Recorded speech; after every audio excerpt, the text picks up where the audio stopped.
باب نمبر 88 نماز و زکوٰۃ کی فضیلت کے بیان میں جاننا چاہیے کہ اللہ رب العزت نے نماز کے بعد زکوٰۃ کا ذکر کیا ہے اور اس کو بنائے اسلام سے مقرر کیا ہے، جیسا کہ فرمایا وَأَقِیمُوا الصَّلَاةَ وَآتُوا الزَّکَاةَ، نماز کو قائم کرو اور زکوٰۃ دو۔ رسول اللہ صلی اللہ علیہ وسلم نے فرمایا ہے کہ اسلام کی بنیاد 5 چیزوں پر ہے: کلمہ توحید کی شہادت دینا، نماز کا قائم کرنا، زکوٰۃ کا ادا کرنا، ماہ رمضان کے روزے رکھنا اور حج بیت اللہ کرنا۔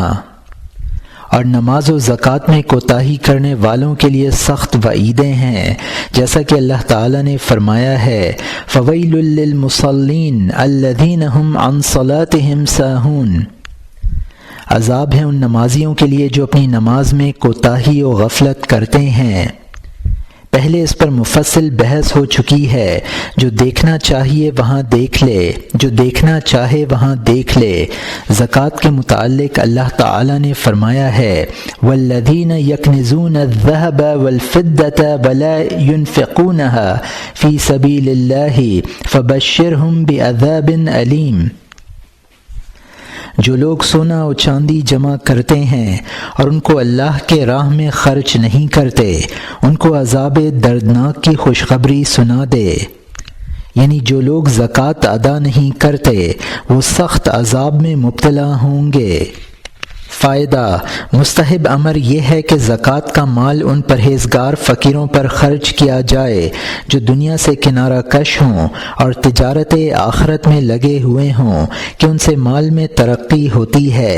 رسول اللہ صلی اللہ علیہ وسلم نے فرمایا ہے کہ تو صرف پرہیزگار کا طعام کھا اور تیرا کھانا بھی سوائے پرہیزگار کے کوئی نہ کھائے۔ اس کی وجہ یہ ہے کہ اس سے تو پرہیزگار کو اس کی پرہیزگاری میں مدد دے گا اور تیرے مدد دینے سے تو اس کی اطاعت میں شریک ہوگا۔ بعض علماء فقراء و صوفیاء کے بغیر دوسرے فقیروں کو صدقہ دینا پسند نہیں کرتے۔ کسی نے ان سے سوال کیا کہ یہ صدقہ تمام فقیروں کے لیے عام ہو تو افضل ہوگا؟ انہوں نے کہا نہیں، فقراء اور صوفیاء کی تخصیص کی حکمت یہ ہے کہ یہ لوگ محض خدا تعالی کے راستے پر لگے ہوتے ہیں اور اپنی حوائج ضروریہ کے لیے لوگوں سے التجا نہیں کرتے، بخلاف اور فقیروں کے کہ وہ خود بھی سوال کر لیتے ہیں۔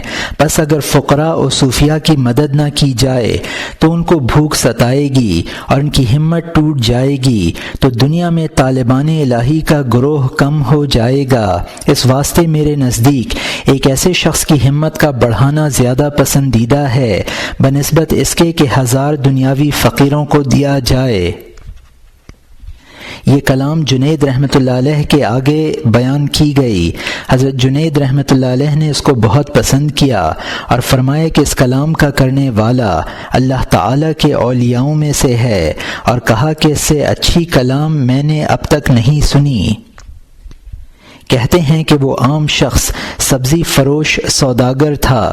اس کی عادت تھی کہ فقراء و صوفیاء سے جو کچھ وہ اس کی دکان سے خرید کیا کرتے تھے اس کی قیمت نہ لیتا تھا۔ آخر کار اس کا زمانہ بدل گیا اور مفلس ہو گیا اور دکان کے چھوڑنے کا ارادہ کیا۔ یہ خبر جنید رحمۃ اللہ علیہ کے کانوں تک پہنچی۔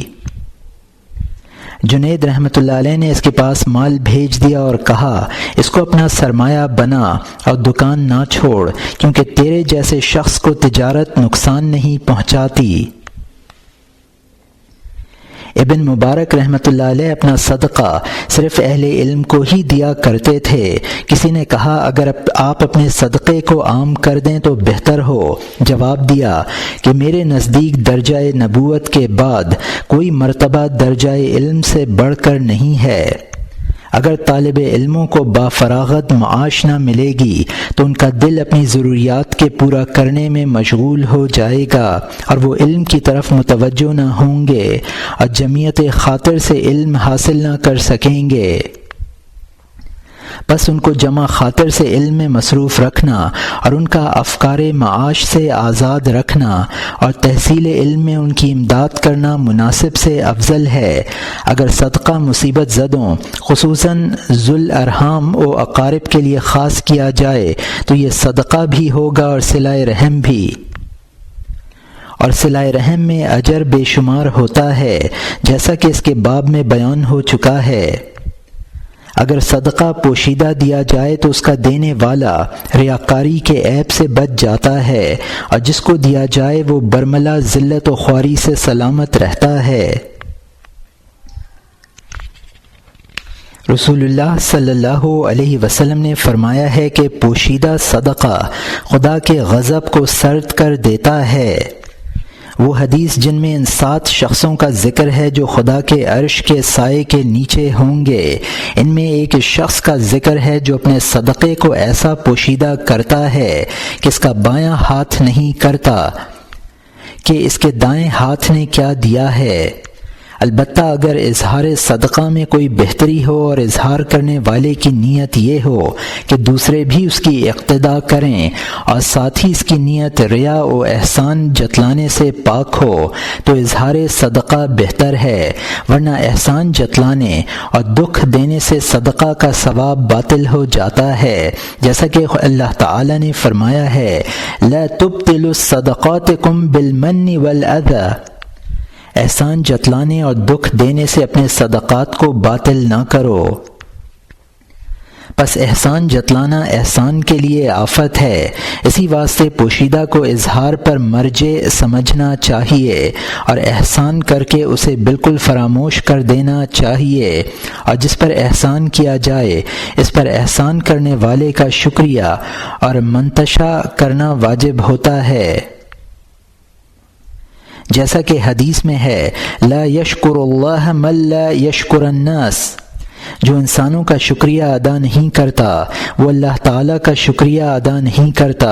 کسی نے کیا اچھا کہا ہے ید المعروف غنم حیث كانت تحلمها کفورا و شکور ففی شکر الشکور لها جزائی وعند اللہ ما کفر الکفور، احسان کرنا غنیمت و مفید ہی ہے، خواہ کیا جائے یا اس کا شکریہ کیا جائے یا ناشکری کی جائے گی، شاکر کو شکر کرنے سے بدلہ ملے گا اور ناشاکر نے جو ناشکری کی ہے وہ خدا سے پائے گا۔